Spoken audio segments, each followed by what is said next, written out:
Hello, everybody, and welcome into the Pack a Day podcast. I'm your host, Andy Herman. You can follow me on Twitter at Andy Herman NFL. It is officially a Ben Fennell Friday, and joining me once again is the one and only Ben Fennell. You can follow him on Twitter at @BenFennell_NFL.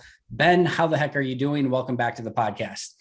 I'm doing fine. It's great that we're sitting here ahead of week 3, finally with some exciting tape and a W to evaluate with the Packers. Felt much more the Rodgers and the floor combination we've come to expect the last 2 years, and a much more enjoyable watch and rewatch on the tape. It really, really was. Even some of the stuff in the first half that felt bad in person wasn't quite as bad as I expected it to look on tape. I'm sure we're going to jump into all of that in just a moment, but I think you kind of hit the nail on the head. And I talked to Peter Bukowski a little bit about this yesterday as well, but this was the return of the Matt LaFleur offense that we saw so prevalent a season ago. Aaron Rodgers getting the ball out of his hands on time, the horizontal passing game, utilizing Aaron Jones, getting it to their alphas really in Aaron Jones and Devontae Adams. This is everything we saw when things were clicking a season ago. I'm assuming you felt the same way, but what were your thoughts coming off that offensive performance? Yeah, I think you hit it on the head right there. All those elements and pillars of Matt LaFleur's offense we've come to expect. He really deployed on Monday night, with the one caveat being the personnel groupings are still a little boring, still a little heavy 11 personnel. But as far as getting the ball out, horizontal, running backs in the pass game, and committing to the run game, Andy, even when the run game isn't clicking and generating those explosive plays, 31 carries, only a long of 9 yards, but they committed to it. They kept the offense on schedule, avoided the second and third and longs, and really kept the chains moving with a balanced offensive approach. And it was fun to see and fun to have back, because that week 1 game, as much as it was a throwaway and as much as it's just one game, the more I reflect on that week 1 game, Andy, that performance is what ended our season the past 2 years. So take that performance and just move it around a little bit more in the schedule. Week 1, nobody cares. Suddenly that performance happens in January and it's oh, well, here we go again. So as much as I want to throw away week 1, you had to rebound and it had to start now. And they did exactly what they needed to do. Yeah, it was great to see them get everyone involved. I know they didn't hit MVS on a couple of those deep balls, but seeing him open up the offense and really take the top off the defense a little bit was great. Obviously, he hit the deep ball to Devontae. Obviously, we saw Aaron Jones in a variety of different ways. I thought one of the real interesting things that you posted about this offensive performance, and I know the numbers were from Pro Football Focus, so we'll definitely give them credit there as well. And I guess technically it's from weeks 1 and week 2, but when Aaron Rodgers is thrown under 2.5 seconds, 26 of 30, 86.7% completion, which is just an insane number. 4 touchdowns, 0 interceptions, no sacks. When he's taking more than 2.5 seconds to throw, 11 of 25, only 44% passing, no touchdowns, 2 interceptions, 4 sacks. This is not the Aaron Rodgers that we came to know earlier in his career. I think when we look back, and I mentioned this a couple times this week, but when we look back 20 years from now, I think we're all going to remember the Atlanta Falcons game and him being off platform and doing all those different things. But 2020, 2021, Aaron Rodgers is 2.5 seconds and last point guard of the offense. And you've been saying it for a while. That's the Aaron Rodgers that we need to see at this point in time. Hey, Andy, don't assume I'm not sitting there with the stopwatch on every play, but our buddies at Pro Football Focus do a lot of that work for me. So it's great to always have that as a reference. But, Aaron Rodgers this past week, he talked about his former self, like he was this old cowboy that he can't hang in the rodeo anymore. And what did he say? Yeah, I used to run around a lot around here, but I'm slowing down. And it was kind of like a mental accepting of I'm not that guy anymore. So stop trying to be that guy. In the past 2 years, he hasn't been. Week 1, a little bit reverted to. Week 2 said, you know what? I'm playing from the pocket. I'm going to keep my jersey clean and get rid of this ball. And that's how Tom Brady has played his whole career. That's why he's playing till he's 45. That's why Manning played late. That's why Breeze was successful. That's why Rivers played so late. If Aaron Rodgers just plays within structure and is the pocket passing assassin we know he can be, the most gifted right arm on the planet today. And that's with Patrick Mahomes and Josh Allen and Quinn Ewers going to Ohio State and whoever other right arms you want to throw out on this planet. The most gifted right arm. Trust it, use it, play within structure, protect yourself, and let all these young guys do the dirty work. It's a young man's league out there on the perimeter. Give it to Devontae, give it to Aaron Jones, and let them do the dirty work. And Aaron Rodgers can play for Andy as long as he wants to play for. Yeah, I think that's true. And I think, the thing is this offense, well, Aaron Jones and Devonta Adams are the two guys, and maybe Robert Tunyon's the third wheel there, but it's not lacking for mouths that need to be fed, whether it's AJ Dillon, whether it's eventually Josiah DeGuara, Robert Tunyon. You've got all the wide receivers. Randall Cobb hasn't got super involved yet. Alan Lazard, even MVS. Like, there's plenty of mouths to feed in this offense. And it does seem the quicker that Rodgers can get it out and in the hands of his playmakers and let them, like you said, do the dirty work, the better this offense is. And I really like point guard Aaron Rodgers more than I like, I don't know, whatever else you want to put in there. That's what I'm enjoying right now. Yeah, absolutely. And I think it's just refreshing every time you get these performances. And believe me, the analytics, the stats, I use them to my advantage. I want him to get the ball out quick. So the under 2.5 seconds, every quarterback's completion percentage will be better under 2.5 seconds. Right. Why? Because a lot of times those are the shorter, quicker throws, the higher percentage throws. Can you throw it down the field in 2.5? Sure. That can happen, as he showed against the Lions on Monday night. But for the most part, my asterisk on that metric is mostly all quarterbacks are a more efficient player when they're in structure and getting the ball out of their hands. And I got to give you a kudos, because prior to the game, you had watched the Lions film from a week before, and you said, yeah, I'm attacking Jamie Collins if I'm Green Bay. And you noted that he really struggled in week 1, really struggled in week 2. Green Bay did take advantage of him. A lot of those horizontal plays, the Aaron Jones play one of them for a touchdown went right at Jamie Collins. They did take advantage of him. Now Jamie Collins on the trading block in Detroit. We'll see if they're able to, reap any benefits of trying to trade him. But yeah, that was a great call on your end. Yeah, absolutely. He's a guy that's always been an athletic specimen, and the word in the scouting streets, he's just been a bit of a slow blinker. It was never that instinctive. It was never putting himself in the position to make plays and use that athleticism. Really seems like Bill Belichick's been the only one to really tap into an effective and efficient player in Jamie Collins. But I'm excited for rookie Derek Barnes out of Purdue to probably come in and take that role. Yeah, that's going to be one of those fun stories to keep track of and see how Barnes does in Detroit. Obviously, as Packer fans, maybe we're not hoping he does too well, but as fans of the sport and as fans of these players, always fun to see players like that get a chance and hopefully take the reins. I want to go back to something you said earlier, though, because we talked actually about this a little bit last week with the new interior of the offensive line. And you made a great point, like, hey, last year, this wasn't exactly the biggest, group of maulers either. They're predicated, their run blocking is predicated on movement and leverage and getting a step ahead and keeping the defender's eyes a little bit off balanced. We saw them go back to this offense, like you said, maybe not the personnel packages, but more of a Matt LaFleur offense. They had success running the football and staying balanced, but as you mentioned, overall it was 3.1 yards per carry. If you just take the running back portion and take out the kneel downs and a couple of Rodgers runs, it was 3.9 yards per carry. But I think the bigger number you pointed out, a long of 9 yards. So we're not to the point yet where we're breaking those explosive runs or seeing a consistent, 4.5 yard average. What do they need to continue to do to get to that point? And what did you think about John Runyon Jr.'s play in place of Lucas Patrick this past week?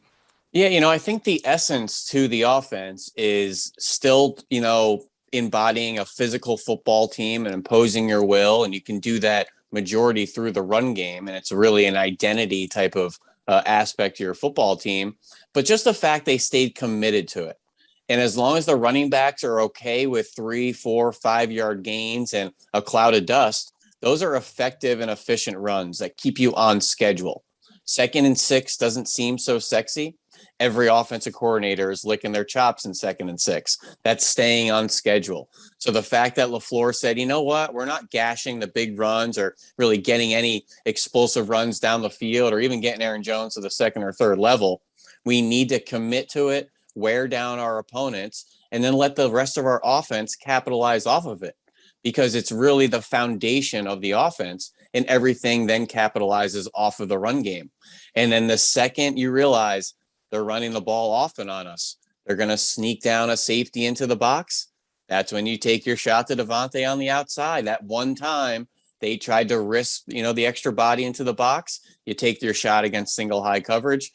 and you reap the reward. So I think committing to it, allowing the run game to be the identity of the offense is really the name of the game of this. So don't throw it away if it's not hitting those big runs. John Runyon, I thought he looked okay. I thought he looked very aggressive, very physical, very willing from the very first snap. And listeners, go rewatch the game, even on TV copy, the first snap. Runyon flew off the ball and was beelining for a linebacker to go get something extra.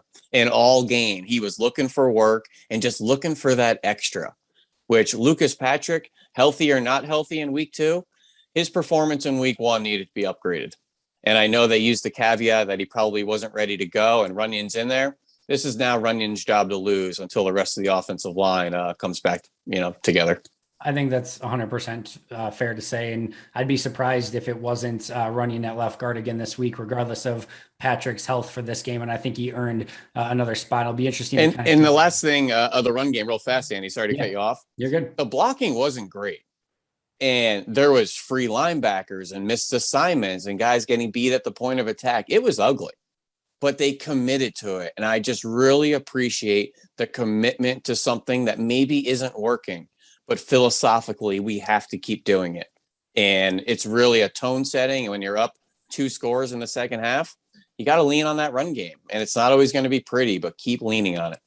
And I think Green Bay's at the point right now, and I fully feel this way, and you never know which way it's going to go, and you can't take anything for granted. I fully believe Green Bay is going to win the NFC North. I think it's not a great division. I think they have a very tough schedule. I think Green Bay is the team that's best set up to weather the storm against the AFC North, NFC West, etc. And I also am very confident in saying they're not going to get that number 1 seed overall, which is the only one that gets the bye. I just think there's going to be teams that are out there that have easier schedules and better opportunities to get that, which if those 2 things are true, if they in fact are the winner of the NFC North, and if in fact they don't get that number 1 seed, they basically kind of have these next 15-ish weeks to kind of get those things right. And I think we've seen some early mistakes with miscommunications on defense, which I'm sure we'll get to. Obviously, those blocking assignments and missed blocks on offense. You're playing with a couple of rookies and a guy making his first start.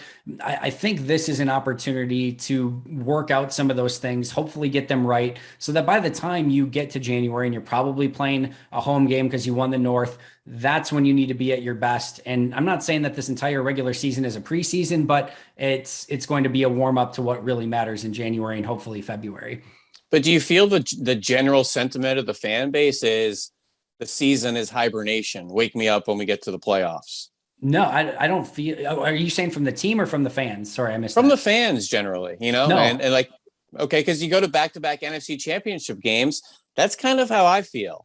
And, it's a dangerous way to feel because suddenly you think you're a 13-4 team and you get punched in the mouth a couple times and you're scrambling to be 500. Right. And, I just get afraid of saying, wake me up in the playoffs. We know this is a contending team. We know they'll be in the playoffs. They have to show up in the playoffs. And that's what we're all waiting for, is just saying, okay, when we get to the playoffs, are we going to get a week 1 performance or a week 2 performance? Wake me up when we get there kind of thing. But don't forget, it's a long season. It's a long ride. A lot of things can happen. I'm with you on the division. Not that strong. I like the Packers to win it, but stay focused and keep cleaning up all those areas of obviously of emphasis. Yeah, and I guess that's kind of my ultimate point is it's not necessarily to be playing it's to be playing the best football, not just in January, but you start playing your best football towards the end of January and let some of these hiccups hopefully get out of the way now. Hopefully you learn from that week 1 performance, you get your punch in the mouth out of the way. Hopefully, now if it happens again in San Francisco, like we saw in San Francisco twice 2 years ago and in against the Chargers 2 years ago and really struggling against those California West Coast teams, then I think you have to really start looking at things. And I'm not taking anything for granted. I don't think you can just, Sharpie in right now, Green Bay winner of NFC North. I still think they have to earn that. I still think they have some opportunity to get through some of these hiccups right now and still be at the place that they need to be when the playoffs start. Yeah, that's fair. And I feel like there's just this general feeling where there's going to be 3 dud games, complete dud games from the Packers. Shake them up into a boggle. And where are they going to come out? And you're just hoping that they're not in those critical games in January and that they're more in the October, Novembers of the world. Do you have a theory on why that is? Because it's been the case, right? Like they have had, like, Matt LaFleur doesn't lose often, but when he has, he's gone all out and lost. I don't. There is no rhyme or reason to it. We're creatures of habit and experience, from the heartbreaks in Seattle with Brandon Bostic and the way seasons have just crumbled down the stretch with Super Bowl contending, Super Bowl caliber teams. That's just how we've been trained as a fan base and a base of analysts watching this team, to say they're always going to be right there. Are they going to show up when it matters? And they've let us down more than not. So we've kind of come to expect that, hey, they're going to be there late. Let's see if they can finally get over that hump late, and let's have more of those dud performances earlier and get them out of the way, because they're going to happen. Amen. I'm all in on that, on an all in season. I thought you brought up another great point this week on Twitter, that I know the defense isn't where anyone really wants it to be, but it wasn't for lack of just, of not trying or trying something different. They did change things up this week. They went, obviously, Kevin King in the slot. They played a different brand of defense. They made some changes. What did you see out of those changes? And did they find anything that can be used moving forward with the changes they did make? Yeah, and we can dive into the particulars, but the fact that they were making those changes so quickly and so aggressively was my silver lining of the tweet that you're referencing, to say, you know what, it didn't go well in week one. We're not doubling down and saying they need to play better. We're making changes, and somewhat drastic changes, whether that's Kevin King playing in the slot, whether Chandon Sullivan now is only coming on dime, less Henry Black, the rookie Eric Stokes playing on the outside, seeing more man-to-man press coverage on third down, even a double team taking away the team's primary targets on third down, things we haven't traditionally seen in the past, even some creative blitzes as well, which isn't necessarily Joe Barry's MO. But the fact that we're doing it and being different and drastically different from week to week, I mean, it's put up, shut up time in the NFL. There's only 17 games, 17 days to show what you can do. There's no sense of lingering and dwelling and doubling down and, putting your cleats into the ground and being stubborn. Fix the problems now, or they're going to be fixed for you, or bring in someone else to fix them. So I'm just happy they had changes, but not, at the expense of perfect football. There's going to be more changes, Andy, and there may be more drastic changes, and there may realize there's some overarching issues with the personnel and the coaching that suddenly there may not be enough changes to keep fixing things. So I'm happy they're making those strides to improve, but there's still a long way to go. I got the feeling last year that, and I could be off base here, but I got the feeling that Mike Pettin had the brand of defense that he wanted to play, and he was mostly going to play that brand of defense week in and week out. On the offensive side with Matt LaFleur, we see him running the same sort of concepts more often than not, but really trying to attack a defense's weakness. And it seemed like he was always, for the most part, ahead of what the defense was trying to do to him. It feels like so far this year, through 2 games, not very successful in week 1, maybe a little bit more successful in week 2, that maybe they're trying to match up a little bit more. I thought that Kevin King, I don't think personally, and I could easily be wrong on this, I don't think Kevin King's slot is a long-term thing. I think that was we're going to see a Quintez Cephas, we're going to see TJ Hawkinson, we're going to see some bigger bodied players in the slot. We think Kevin King makes a lot of sense in that situation. I think against the Justin Jefferson in the slot, I think Kevin King probably won't be and shouldn't be in that situation, but I see them trying to do things to match up with the personnel that they're against, at least through 2 weeks, maybe a little bit more than they did last season. I think finding out where Kevin King can contribute and be a consistent performer has been the name of the game for 3 years. And it might have been outside, it might be in the slot, and his next spot might be on the bench. And that just is what it is with Kevin King and what he's shown. He really, I think, needs a new home, a new scheme, new coaching, new voices, and a new helmet to kind of rejuvenate his career. I think somebody will take a chance on him, in free agency and his next home. But I think it's Eric Stokes' kind of world on the outside. I'm happy he got some plays and some targets to build the confidence, which is exactly what you want from a young corner right out of the gate in the NFL. Start building that confidence and feeling like you belong in this league.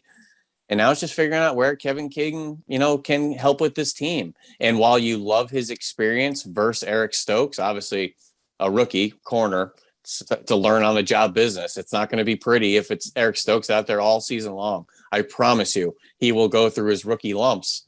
So it's going to be that week to week cat and mouse of, do you go with Kevin King and his experience, or the unknown upside of a young Eric Stokes?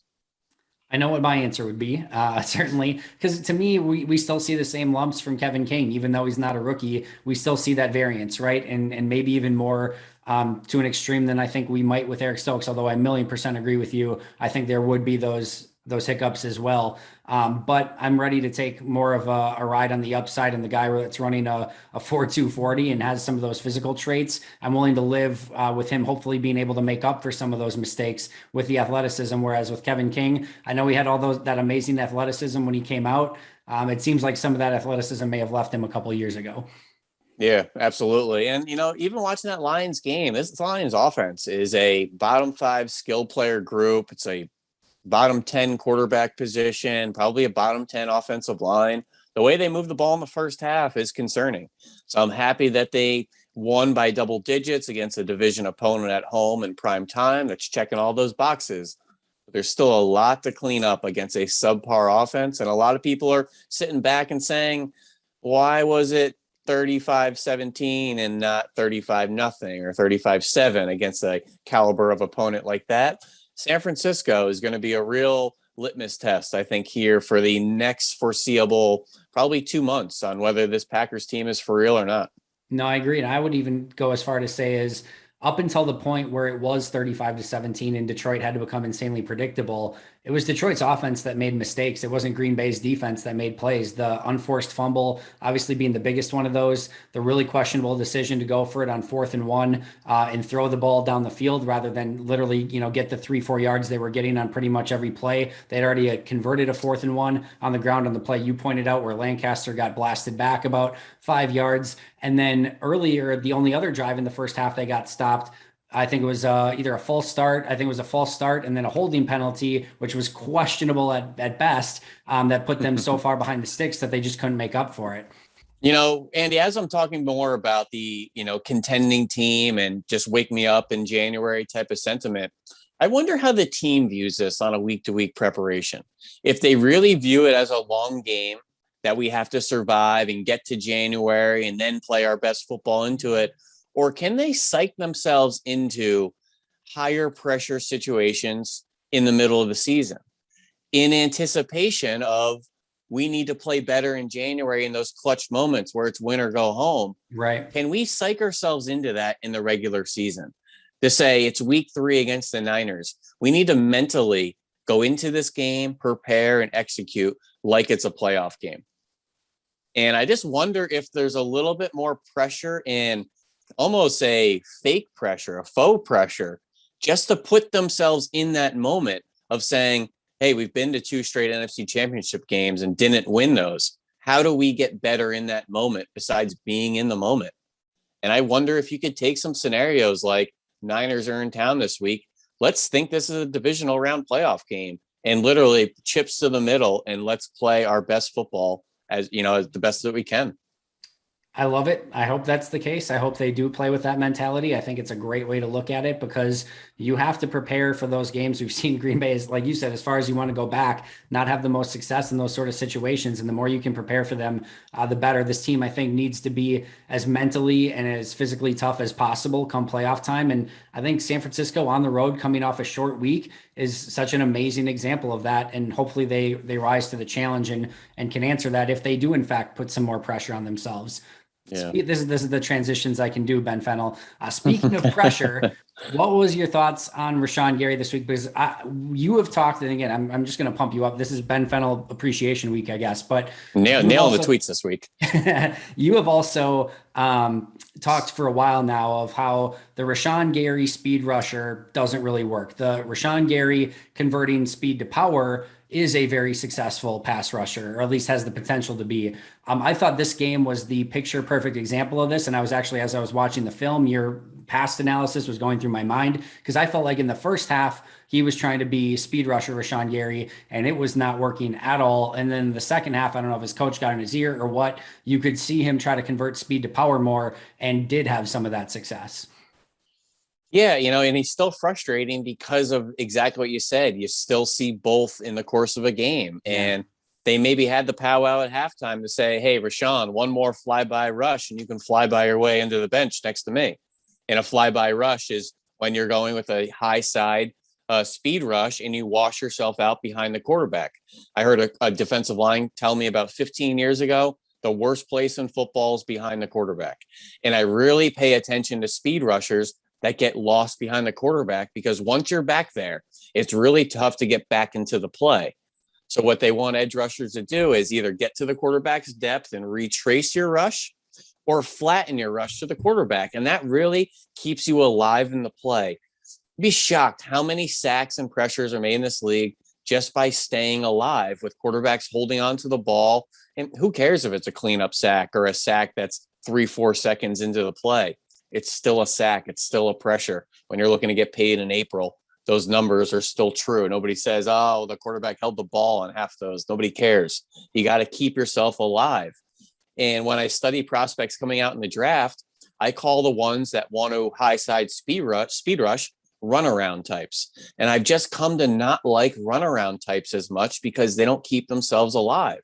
Not to mention, runaround types, typically not good run defenders. Right. They don't want to battle players and offensive linemen at the point of attack. They want to get around you.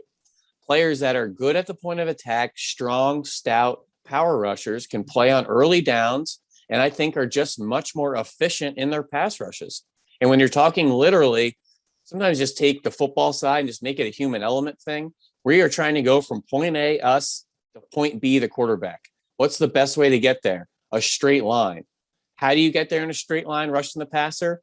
Power rushes, inside moves, things that just cut out the spaces and the steps. Speed rushes take longer.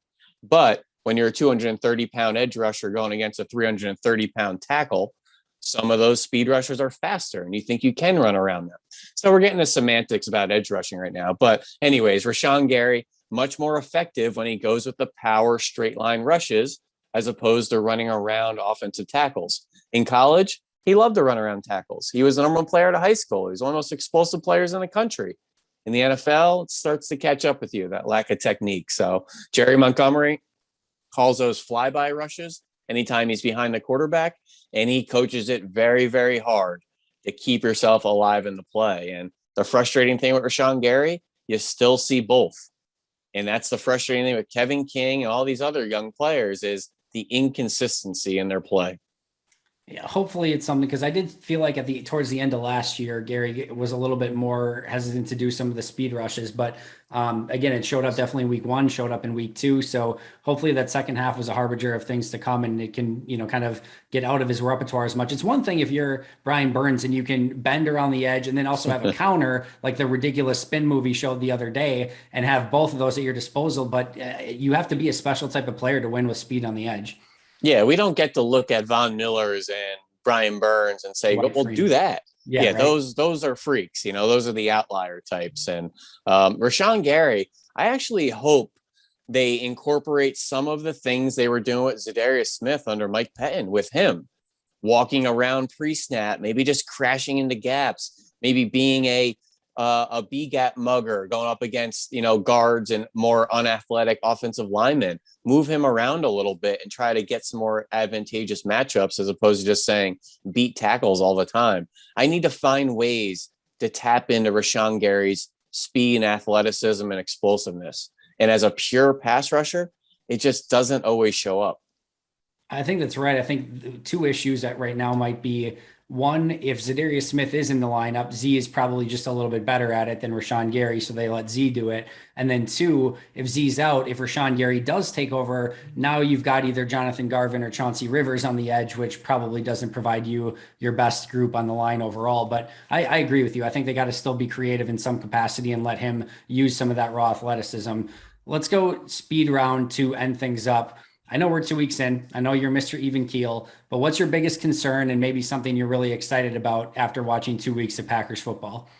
Biggest concern, the defensive front. I don't see the foundational technique stuff, getting off the ball, playing hard, bending ball carriers back, not allowing them to fall forward.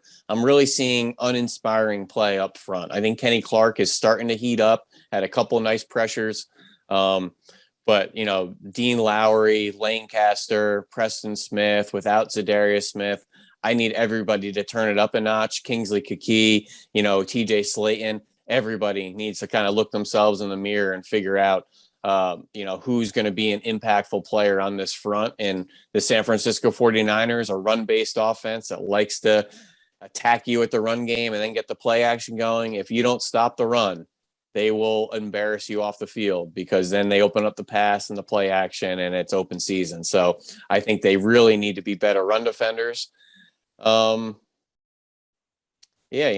the defensive line, that's really my primary concern. And then just, if we're going to be a zone-based defense, which has me questioning it after last week and seeing some more man-to-man, just being a more secure tackling team from the safety spot, the linebacker spot, a lot of those players in space.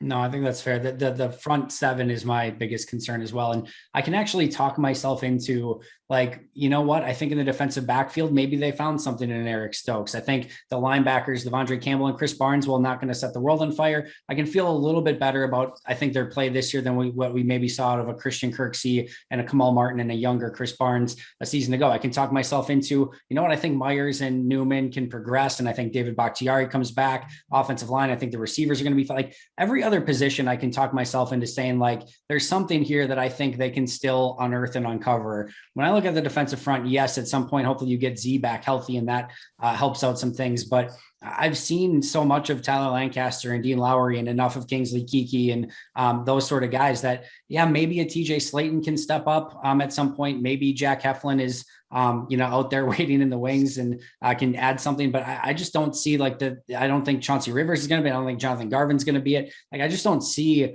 a player that they can either add in, that's still out there in free agency or that's already on their roster that I can point to and be like, all right, that could be the guy that turns this around. I just think they have what they have, and that's not super great at the moment.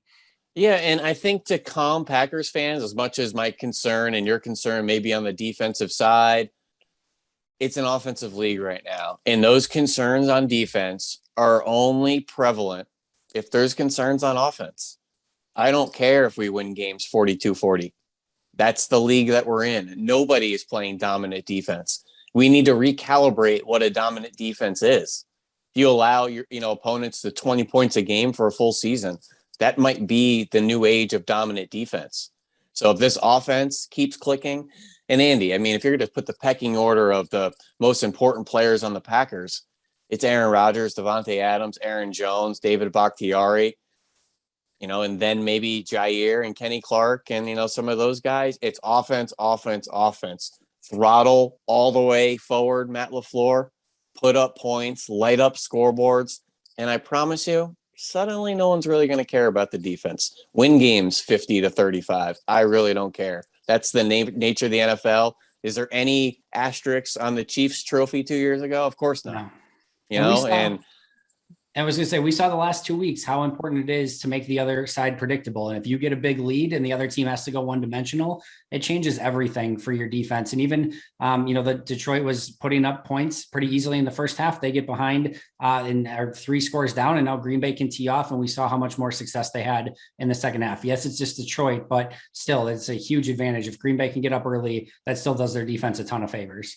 Yeah, and put teams away in the fourth quarter. Keep your foot on the gas. Light up scoreboards. Run up the score. Put more things on tape for opponents to worry about. Put the exotic looks on tape in the fourth quarter. I am a ruthless offensive mind in the fourth quarter. These are professionals. That team that came back from 38 points and set the record? Great. We don't want to be the team that gets to come back from 39. Right. That's what I always tell my teams. Keep that foot on the gas, Matt LaFleur, Aaron Rodgers. Stay hungry, stay aggressive, and suddenly those defensive issues won't be as important as we think. I'm ready to watch football now. I can't wait for this weekend. Packers. Who do we got tonight? Andy? As we're recording this tonight, we have Texans and Panthers. So not exactly a barn burner. Oh, geez. Okay. Yeah, it's even worse next week, if I remember correctly, which seems impossible, but I think it is. But no, I don't even care. It could be Titans and Bengals preseason game, and I'm a million% ready to go. So Ben, amazing stuff as always. I will talk to you in a week. Enjoy your trip to Las Vegas as you're covering with CBS this upcoming weekend. I will talk to you in a week, and enjoy everything. Thanks a lot. I'm excited to head out to Vegas and probably working for free as I will be hitting the casinos a little bit, but always excited to see the Raiders out there. Take Peyton Manning's advice, put it all on 18, I guess. And I guess it always pays off. So until next time, everyone, thank you for joining. But until next time, and as always, go Pack Go.